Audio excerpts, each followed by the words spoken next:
Launched early this year, 2013, Mubyeyi Tera Intambwe is Imbuto Foundation's initiative to pilot an innovation for decreasing dropout rates and impact school completion. A report by Rwanda's Ministry of Education, published in 2012, indicates that the general dropout rate in primary and secondary schools is about 11%.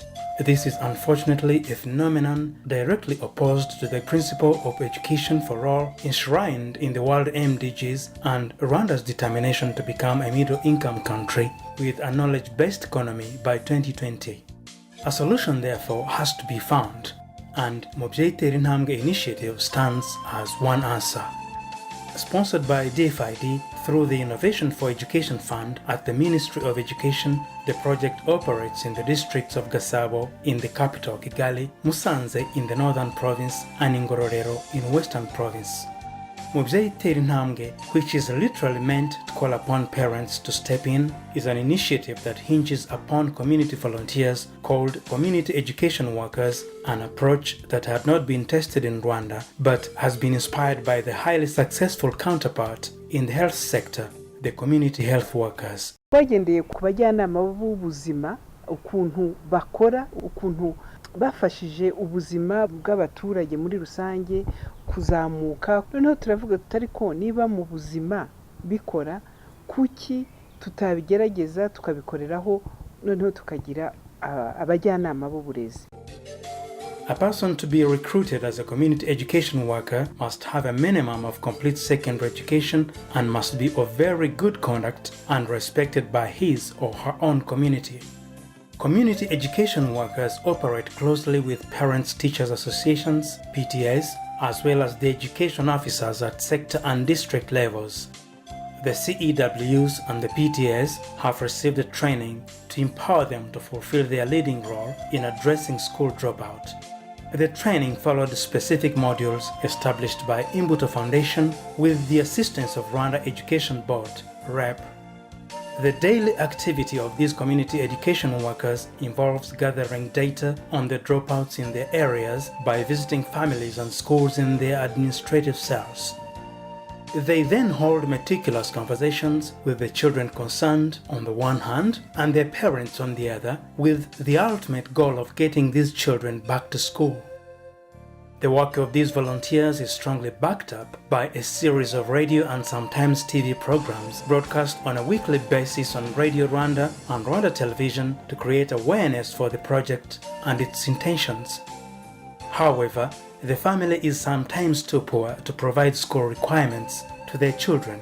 In this case, the project has in place a fund destined for that. Namwakiriye mfite uburyo ariko ikibazo cyaje kubaho n'ubushomeri bwaje kubaho, nasigaye ntakibona ibyangombwa byo kuba namufasha umwana ahagarara kujya kwiga. Nagize Imana abajyanama b'uburezi bangeraho baranganiriza, ikibazo cyanjye baragitanze barakizamura mu Imbuto Foundation, basha kumpa ibyangombwa bikwiriye umwana abasha gusubira mu ishuri. Yasubiyemo muri iki gihembwe cya gatatu. Indeed, in most areas of these three districts of Mubyeyi Tera Intambwe zone of influence, the parents' attitude has already taken a positive trend. Ubu none hari nubwo baza kunyishakira ati wa mwana udufasha gusubiza aba bana ku ishuri atari he, bamwe baza no kundeba mu rugo ati genda umfashe cyangwa se akagera ku kigo ati mutubwirire wa mwana nkumva directeur arana telefone ati uyu mubyeyi n'uyu ari kugushaka ati genda ugire wa mwana inama. Out of the baseline 1,629 dropouts in Gasabo, 130 have been returned to school. For Ngororero, 1,786 out of the 5,179 have now gone back to school, and in Musanze, 796 out of the 4,110 dropouts have returned to school. Umujyanama w'uburezi yaraje nsanga mu rugo ambaza impamvu yatumye mva mu ishuri, ndamusobanurira arambwira tuzagaruke ku ishuri, ibyo nzaje ndakenera babishoboye bazaje barabimfasha. Garutse dutangiye igihembwe cya gatatu. The district administration of Ngororero has fully embraced this Imbuto Foundation's approach of community education workers. Mu karere ka Ngororero harimo abana batishuri benshi, ariko aho n'umushinga wari w'abajyanama b'uburezi baziye ubona ko ari ikintu cyahindutse. Naho twahereye tubishyira mu mihigo w'umwaka ko abana bose bateye ishuri bagomba gusubira mu ishuri. Ubu ni imbere hari igihe twanabwiraga inzego z'ibanze ngo zidufashe nibura kumenya abana bataye ishuri, hakaba igihe babeshya, ariko abangaba bo baragenda akajya ku rugo ku rundi akamenya ko uwo mwana yataye ishuri, akamenya n'ahaba, akamenya n'impamvu.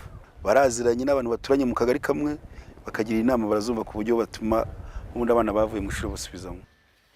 Also underscored in these quarterly review meetings was the strong devotion of some community education workers who have gone beyond their usual assignment for the interest of the project and of the nation in general. Hari umuntu wakimihurura we wabonye ko atarindira n'ubushobozi buke ku bana bo ku murenge bose ajya kubavuganira ku mishinga yitwa Good Neighbors. Niba umuntu yumva inshingano akafatanya n'umurenge, niba hari ahandi hantu ushobora kubona funds zafasha abo bana ubikishije mu nzira nziza, je numva nta kibazo cyane. The challenges faced in implementing the project include replacement of trained community education workers with untrained ones when the former get employed or go to private universities. It was also underlined that collaboration with the grassroots administration in some areas needs to be polished up. And last but not least, some children drop out of schools in these 3 districts when they actually live outside the limits of the districts. It is hence impossible for the volunteers to trace these dropouts out of bounds. This simply explains why the project would be much more meaningful if it was replicated across the country, an idea doubtlessly embraced by the Ministry of Education. Igitekerezo nagishimye cy'abajyanama b'uburezi nagashya, kikaba ari igikorwa Minisiteri y'Uburezi yishimira, kandi kiramutse kigeze ku musaruro muteganya, Minisiteri y'Uburezi ikaba itashidikanya kuba yareba ukuntu uyu mushinga iwugira uwayo, noneho ubu buryo bukaba bwakoreshwa no mu tundi turere ku buryo byihutisha kwa kugabanya abana bata ishuri buri mwaka. For more efficiency, as the project coordinator explains, much effort has to be put in the work of each and everyone with a stake in this enterprise in the next portion of this academic year. Umushinga ufite imyaka 2 ufunga umwaka utaha birenze mu kwezi kwa kane, abana baratangiye ntabwo byabigishwa. Ngo tugiye gushyira imbaraga muri iki gihembwe gitaha kugira ngo abana bose abo dushoboye gusubiza tubasubizemo kugira ngo umwaka utaha uzabe wararangiye dushobore kugira umubare ufatika. The community education workers in the Mubyeyi Tera Intambwe framework stand as a homegrown and grassroots remedy for the dropout syndrome. They hence deserve total support from all the people in this country and beyond that have a stake in the education for all global determination.